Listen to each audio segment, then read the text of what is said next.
जब भी कोई आप टीवी सीरियल, फिल्म और वेब सीरीज देखते होंगे तो आपको लगता होगा उसका रियल हीरो, उसका लीड एक्टर या एक्ट्रेस। लेकिन सच्चाई क्या है? किसी भी टीवी सीरियल, फिल्म और वेब सीरीज का रियल हीरो कौन होता है? तो उसका रियल हीरो होता है उसका डायरेक्टर, मतलब कैप्टन ऑफ शिप। तो दोस्तों आज बात करने वाले हैं डायरेक्टर जॉब रिस्पॉन्सिबिलिटी की, कि डायरेक्टर की जॉब रिस्पॉन्सिबिलिटी क्या होती है।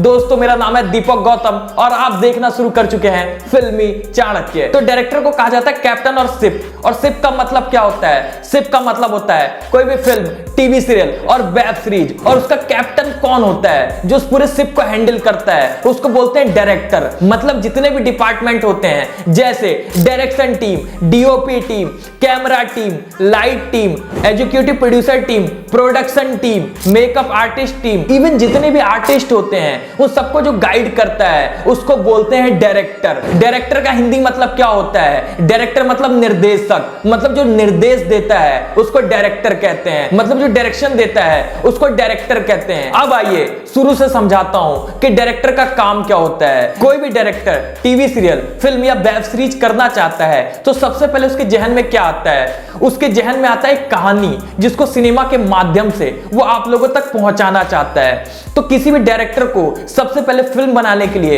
एक कहानी की जरूरत होती है। ज्यादातर डायरेक्टर आजकल अपनी कहानियां खुद लिखते हैं, चाहे वो फिल्म हो, टीवी सीरियल हो या वेब सीरीज हो। लेकिन कुछ पॉइंट पर वो राइटर को हायर कर लेते हैं और अपने मनपसंद की कहानियां लिखवाते हैं या किसी टॉपिक को देकर कहानियां लिखवाते हैं। और कभी कभी उनको किसी राइटर की कहानी पसंद आ जाती है तो उस कहानी को खरीद लेते हैं, मतलब कि परचेज कर लेते हैं। उसके बाद शुरू होता है उनका जंग, मतलब जंग होता है फाइनेंस से रिलेटेड। हमेशा याद रखिए किसी भी डायरेक्टर के लिए सिनेमा या यहां से बनता है या यहां से बनता है। हर डायरेक्टर का जोन अलग होता है। कोई सिनेमा को दिल से चाहता है और कोई दिमाग से, मतलब सिनेमा किसी के लिए बिजनेस है और किसी के लिए पैशन है। अब डायरेक्टर उस कहानी और पीपीटी को लेकर निकल पड़ता है फाइनेंसर को ढूंढने या प्रोड्यूसर को ढूंढने।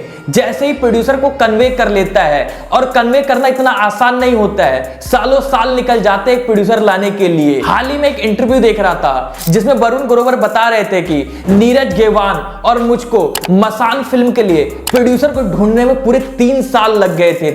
तो एक फिल्म के लिए एक दिन में प्रोड्यूसर नहीं मिलता, कभी साल में बात आती है, कभी महीनों में, और कभी एक दशक भी बीत जाता है, तब जाकर एक प्रोड्यूसर आता है। जैसे ही किसी डायरेक्टर को फाइनेंस अवेलेबल हो जाता है अपनी फिल्म के बजट के हिसाब से, वो फाइनेंस लेके सबसे पहले टीम को क्रिएट करता है, मतलब टीम को इकट्ठा करता है और उसके बाद पहुंच जाता है शूटिंग सेट पर। अब डायरेक्टर क्या करता है? उस कहानी के सीन्स के हिसाब से वो निर्देश देना शुरू करता है। वो निर्देश किसको देता है? वो निर्देश देता है डीओपी को, कैमरामैन को, वो निर्देश देता है एक्टर्स को। वो बताता है एक्टर कैसे परफॉर्म करेंगे, वो बताता है डीओपी कैसे शॉट डिविजन्स लेगा, कैसे एंगल्स लगाएगा, तब जाकर कहीं शूटिंग कंप्लीट होता है। ये जॉब रिस्पॉन्सिबिलिटी होती है डायरेक्टर की। शूटिंग होने के बाद सब लोग अपने अपने घर चले जाते हैं, पोस्ट प्रोडक्शन चालू होता है। उस पूरे पोस्ट प्रोडक्शन में कौन सा शख्स बचता है? वो बचता है डायरेक्टर। डायरेक्टर अपनी पूरी फिल्म को पोस्ट प्रोडक्शन करवाता है, डबिंग के लिए आर्टिस्टों को कोऑर्डिनेट करता है। उसके बाद जब फिल्म बन जाती है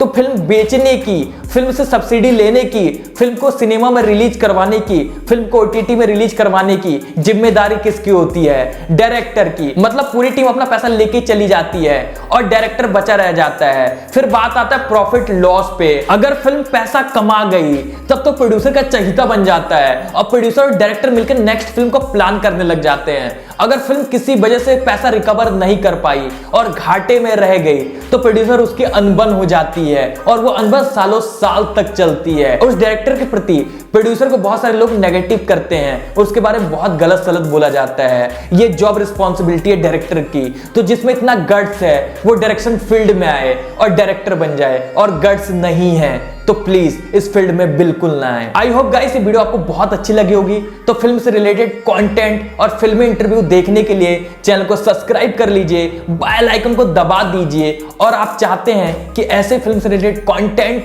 वीडियोस, इंटरव्यूज और रील्स आप तक आते रहें तो लाइक जरूर कीजिए। मैं फिर से मिलता हूं किसी नए वीडियो के साथ, तब तक के लिए see you soon, just a beginning guys, bye bye.